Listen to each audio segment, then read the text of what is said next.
Excellent. And we touched a bit on it before around changes that it's made to people working, obviously with more remote and hybrid work and flexibility in that. But has it changed your planning cycles given the constant VUCA that you're operating in today? Totally. We've actually changed the way we do the budget planning. I mean, we used to do these annual budget plans. But over the last 18 months, actually, the situation changes not even every quarter, every month. I mean, we've had 3 attempts at creating a travel bubble with Singapore, both of which had to end because of just things beyond your control. So it's just one of those situations where it's not really that valuable to come up with these kind of set and forget plans that kind of commit resources a year out. I think it's more like have a BHAG, have your big, hairy, audacious goal, and then have a plan for next year. Then that plan needs to be validated every quarter or every month. Have the assumptions behind the plan changed? If so, how does that change your plan? And that's how it's changed the way that we're operating. This agility concept, agile teams, we've all taken from basically startups in the tech sector. I think in an unintended way, that's really the mental model now for how to work in this COVID era. For tech sector, it was so you could adapt yourself to the changing environment so you could grow faster. I think for a lot of companies, it's not just about growing faster, it's just about making sure that your strategies are right for the environment that's changing. So I think we're adopting agile teams across the board now, and we're changing our whole company structure.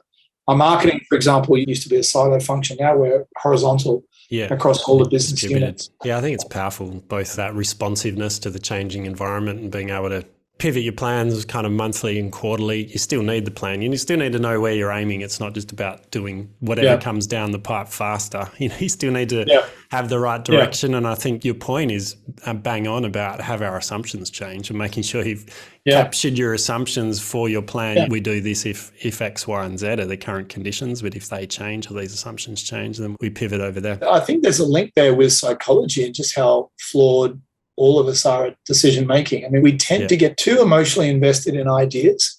And then when circumstances change, we're not prepared to say that the strategy is no longer valid because we're so invested in the outcome.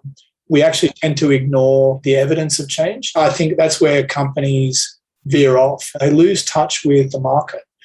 I think that agile concept is about, as ever, right? Just you have to listen more than you speak. And I think that's the job of marketing. I think marketing maybe gets associated with marketing comms and kind of advertising and output. But I actually think the number one job of marketing is really to be the best listener in the company to what customers are saying. And all these tools, right? There's all these ways to do that these days. But if marketing can't understand what people want, then I'm not sure they have a basis of existence. Yeah. So true. I like that, hinting on kind of the sunk cost fallacy. Yeah, we do. We get brought in based on the effort we put into a project to date and wanting to see it to fruition. But if the markets change, it's no longer relevant for the customer. You got to switch. And that's is having that constant feedback with the customer to go, what's the next highest thing of value we can create for you? And then how do we go about delivering that and then getting some feedback and delivering the next highest value thing rather than what we want to do because it was on our strategy. You've been listening to Lean Mean Marketing Teams with Ty Hayes. If you love the show, please remember to hit subscribe so that you can discover more tips and strategies to build a high-performance marketing team. And if you're feeling generous, please tell someone about the show who you think would benefit. We're on a mission to help CMOs build their dream team and enable marketers to do their best work. And we appreciate your help in spreading the word.